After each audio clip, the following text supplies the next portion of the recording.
Nantikan Berita Agro Siang live pukul 14.00 waktu Indonesia Barat. Dan Anda bisa menyaksikannya kembali pada pukul 21 waktu Indonesia bagian Barat. Hanya di Agronews Indonesia. Dulu orang bilang petani dan nelayan Indonesia bodoh dan miskin. Pernyataan itu ada benarnya.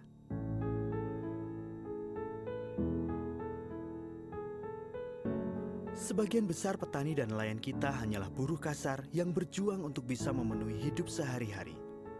Hampir semua anak-anak petani dan nelayan mengadu nasib di kota, sehingga impian swasembada pangan tidak akan pernah terwujud. Petani, peternak, dan nelayan Indonesia dapat berubah menuju kesejahteraan.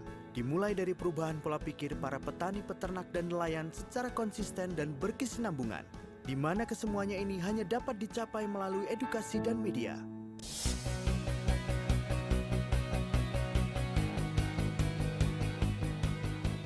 Untuk itulah Agronews TV lahir untuk masa depan petani dan nelayan Indonesia. Agronews TV, media yang menghibur, mengedukasi, dan mentransformasi pola pikir para petani, peternak, dan nelayan agar mereka memiliki semangat dan pengetahuan dalam meningkatkan kesejahteraan mereka. Kita semua bermimpi bahwa suatu saat nanti tidak ada lagi yang berani berkata bahwa petani dan nelayan Indonesia bodoh dan miskin. Tetapi mereka adalah para pahlawan Indonesia yang pintar dan sejahtera. Impian itu dimulai dari sekarang bersama Agronews TV.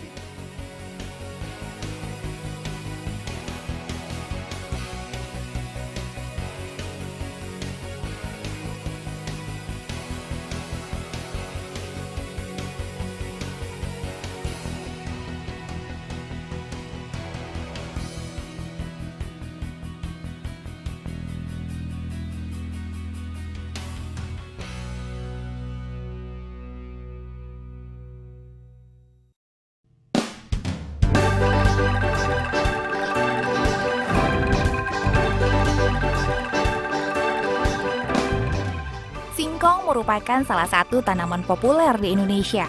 Bahkan, kini singkong telah banyak dibudidayakan oleh para petani. Selain proses penanamannya yang cukup mudah, singkong itu sendiri juga memberikan keuntungan yang besar bagi para petani. Ingin tahu bagaimana proses penanaman sampai panennya? Berikut liputannya. Untuk proses penanaman singkong, yaitu pertama membuat gundukan selebar 1,5 meter dengan ketinggian antara 60 sampai 70. Gundukan itu dari arah timur ke barat diusahakan. Karena apa tujuannya? Supaya arah matahari itu masuk dalam sistem penanaman itu. Karena sifat singkong itu harus dia dapat kena sinar matahari yang full. Proses penanaman singkong dibagi menjadi 3 bagian, yaitu proses pemilihan bibit yang baik, proses penanaman bibit, dan proses pemupukan. Pemilihan bibit, kita usahakan bibit yang tua. Jadi satu potong seperti ini tidak harus semua digunakan. Cukup diambil dari batang yang bawah itu digunakan sampai dengan 3 potong. Sehingga kita menggunakan bibit itu rata-rata sekitar 20 cm. Biasanya kalau petani yang lokalan itu kita memotong pakai gergaji. Ini di matanya kita pangkas seperti ini. Tapi kita mempunyai sistem yang berbeda. Jadi pemotongannya tidak pakai gergaji, ini dibalik.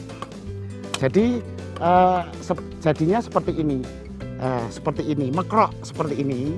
Terus dari ujung bawah ini kita lukai 3 sehingga nanti singkong kalau keluar ini paling tidak minimal ini 12, di atasnya itu 4 buah itu pasti. Sehingga dengan pola yang seperti ini kita bisa memaksimalkan daripada hasil. Kalau petani yang biasa menanam tanpa dengan sistem seperti ini memanen 20 ton per hektar. Sedangkan kami dengan sistem yang kami buat ini kita bisa menghasilkan sekitar antara 100 ton itu dalam umur 11 bulan. Penanaman kita tanam pada pangkalnya sedalam 5 cm dengan posisi yang seperti ini. Seperti ini. Dengan jarak 125 cm. Nah, terus di sebelah sana, di sebelah baliknya kita tanam seperti ini di tengah-tengahnya. Sehingga posisi penanaman segitiga. Jadi ini bisa memaksimalkan matahari bisa masuk, tapi jarak itu tidak harus selalu lebar. Dengan jarak demikian dan pola tanam yang demikian, itu juga mempermudah daripada kita cara pengambilannya. Jadi pengambilannya singkong akan keluar di sini.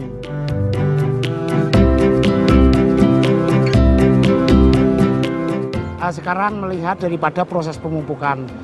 Pohon singkong ini berumur 15. Sebelum kita pemrosesan pemupukan, kita ambil batangnya ditinggalkan daripada 2. Jadi kita sisakan yang terbaik. Demikian, ini dibuang, terus proses pemupukannya itu sekitar 15 cm. Setelah itu kita adakan pemupukan dengan volume setengah sendok teh. Terus proses selanjutnya nanti pemupukan sekitar 3 bulan sambil membersihkan gulma yang ada di sekitarnya.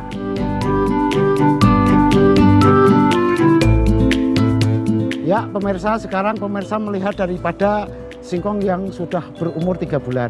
Ini sudah mulai pemupukan tahap kedua. Kita sama jaraknya seperti jarak ada sekitar 20 cm. Terus kita masukkan pupuk 2 sendok.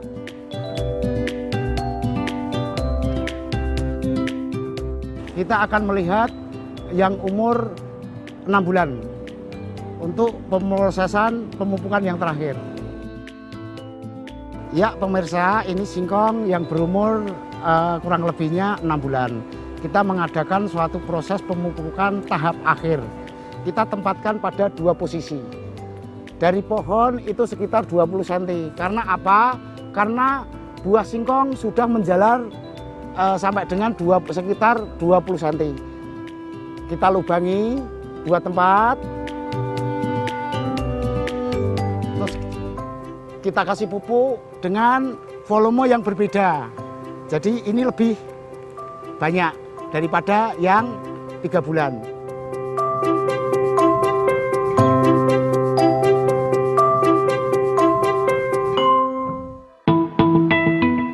Pertama, gunakan metode gundukan tanah, yaitu dengan membuat gundukan tanah dengan lebar 1,5 meter dan tinggi 60 hingga 70 cm. Kedua, berikan jarak penanaman pada pohon singkong. Jarak antara satu pohon dengan pohon lainnya adalah 125 cm. Ketiga, penanaman singkong dari arah timur ke barat, agar tanaman singkong tetap mendapatkan cahaya matahari yang cukup. Dan yang terakhir, berikan pupuk secara berkala, yaitu dalam 3 periode waktu, saat tanaman berusia 15 hari, 3 bulan, dan 6 bulan, agar tanaman singkong tidak kekurangan makanan. Untuk proses panennya sendiri, tanaman singkong akan siap dipanen jika sudah berusia 11 hingga 12 bulan. Karena pada usia tersebut, singkong sudah memiliki tekstur yang baik untuk diolah. Adapun singkong setelah kami panen itu hampir sama sekali tidak ada yang namanya kita buang, termasuk batangnya. Batangnya bisa kita gunakan untuk pembibitan kembali. Adapun yang tidak dipakai untuk pembibitan kembali itu ada juga yang membeli untuk bahan bakar, penggodokan mungkin. Sedangkan daunnya juga kita manfaatkan. Yang masih muda-muda itu kita kumpulkan, terus nanti kita jual. Sedangkan daun yang tua kita gunakan untuk makanan ternak. Singkong tidak lagi menjadi tanaman yang asing bagi masyarakat. Harga jualnya yang tinggi membuat petani Indonesia dapat meraup keuntungan yang besar. Tanah yang digunakan untuk menanam singkong adalah tanah yang gembur dan berstruktur remah. Singkong juga bisa ditanam dengan sistem stek, sehingga memudahkan petani untuk memanfaatkan batang singkong yang sudah dipanen sebelumnya. Hari ini kita telah mempelajari ilmu tentang bertanam singkong. Anda tertarik untuk memulai bertanam singkong? Semoga informasi tadi dapat membantu Anda dalam bertani singkong. Sampai jumpa di episode-episode menarik lainnya. Hanya di Agro TV Indonesia.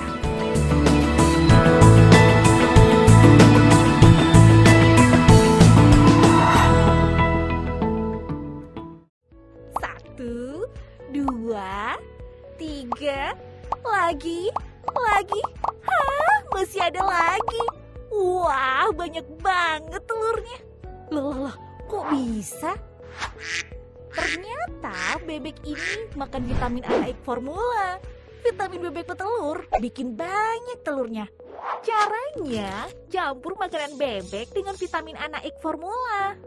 Vitamin bebek petelur bikin banyak telurnya. Ini rahasia. Anaik formula persembahan dari Eka Farma. Paling cocok untuk Indonesia. Saya adalah petani ternak sapi. Saya sudah biasa menggunakan produk Eka Farma selama 6 tahun. Produk yang biasa saya gunakan adalah Dokoh.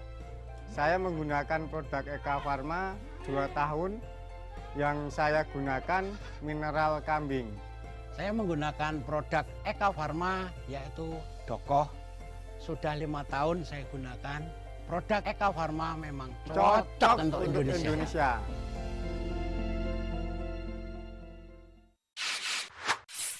Kanaripos? Apa ini? Ini vitamin untuk burung. Vitamin Kanaripos khusus untuk induk burung kanari, darapos, parkit, dan lovebird. Emang apa aja sih manfaatnya? Pertama, fertilitas pejantan dan betina meningkat. Kedua, kualitas produksi telur indukan meningkat, begitu pula daya tetasnya. Ketiga, bahkan anakan yang menetas akan memiliki daya tahan tubuh yang baik. Keempat, mengurangi resiko cacat anakan burung. Gimana cara pakainya? Campurkan 1 sendok teh Kanaripos ke 1-2 liter air minum indukan setiap hari. Mudah kan? Kanaripos, kunci sukses beternak burung. Persembahan Eka Farma, paling cocok untuk Indonesia.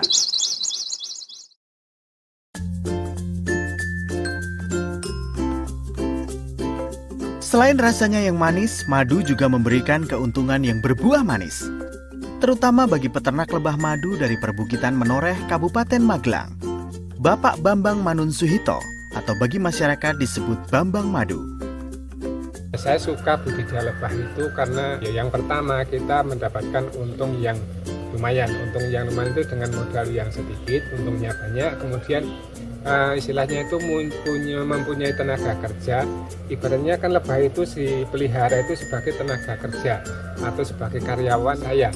Lebah setiap saat bekerja pagi sore hari untuk mencari madu. Lah madu itu saat nanti sebetulnya kalau sudah terkumpul untuk bahan hidup siklus keluarga lebah madu, tapi sebagian itu diambil untuk dimanfaatkan oleh peternak atau manusia.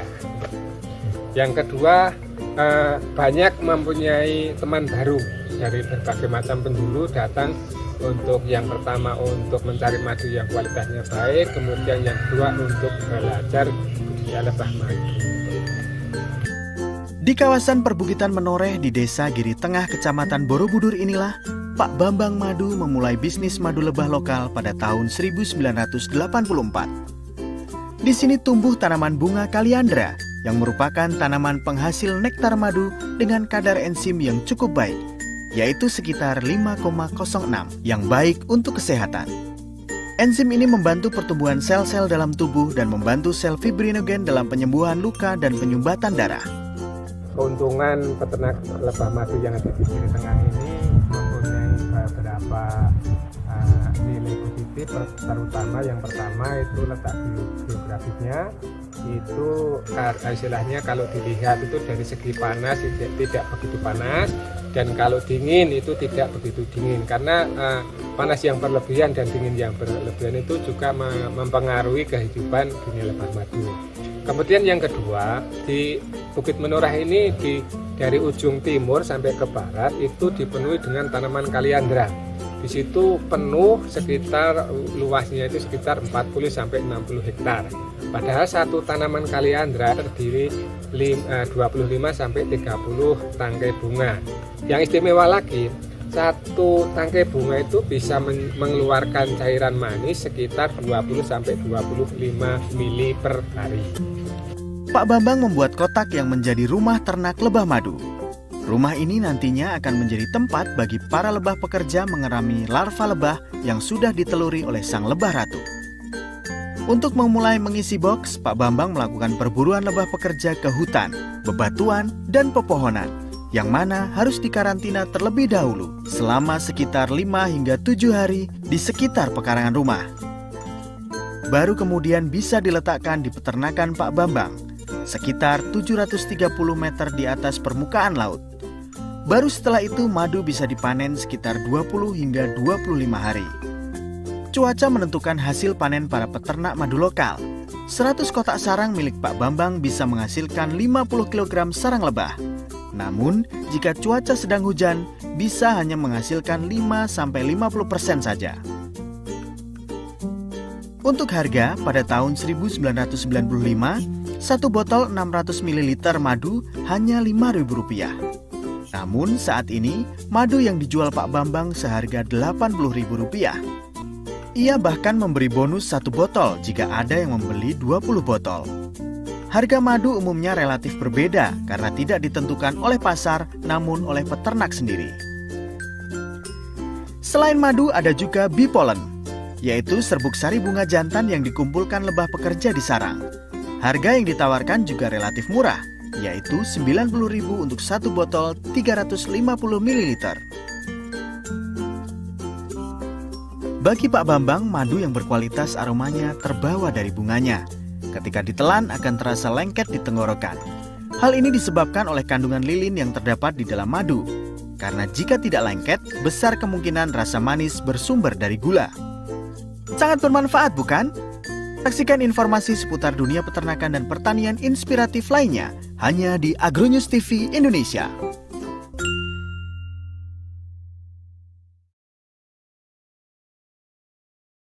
Satu, dua, tiga, lagi. Hah, masih ada lagi. Wah, banyak banget telurnya. Loh, kok bisa? Ternyata bebek ini makan vitamin A naik formula. Vitamin bebek petelur bikin banyak telurnya.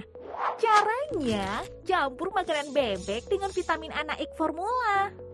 Vitamin bebek petelur bikin banyak telurnya. Ini rahasia. A naik formula persembahan dari Eka Farma. Paling cocok untuk Indonesia. Saya adalah petani ternak sapi. Saya sudah biasa menggunakan produk Eka Farma selama 6 tahun. Produk yang biasa saya gunakan adalah Dokoh. Saya menggunakan produk Eka Farma 2 tahun. Yang saya gunakan mineral kambing. Saya menggunakan produk Eka Farma yaitu Dokoh. Sudah 5 tahun saya gunakan. Produk Eka Farma memang cocok untuk Indonesia.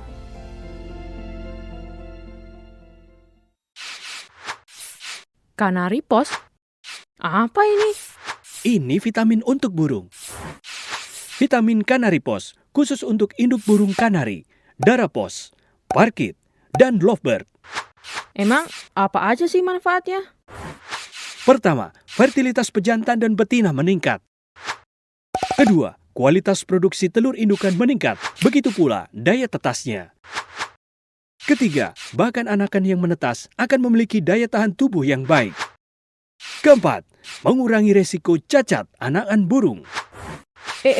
Gimana cara pakainya? Campurkan 1 sendok teh Kanaripos ke 1-2 liter air minum indukan setiap hari. Mudah kan?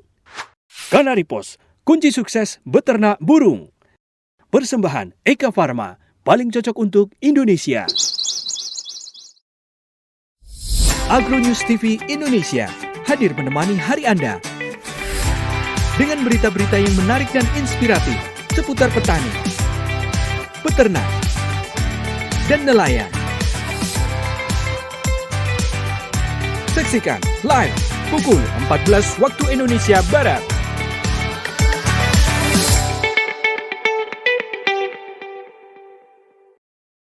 Terima kasih Anda telah menyaksikan Berita Agro Siang. Saksikan terus setiap hari pukul 14.00 dan pukul 21.00 waktu Indonesia bagian Barat, hanya di Agronews Indonesia.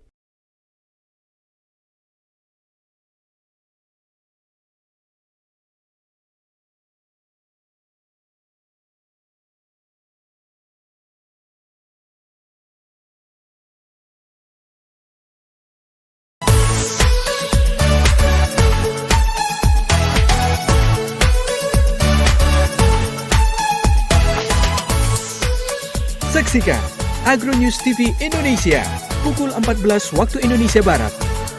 Live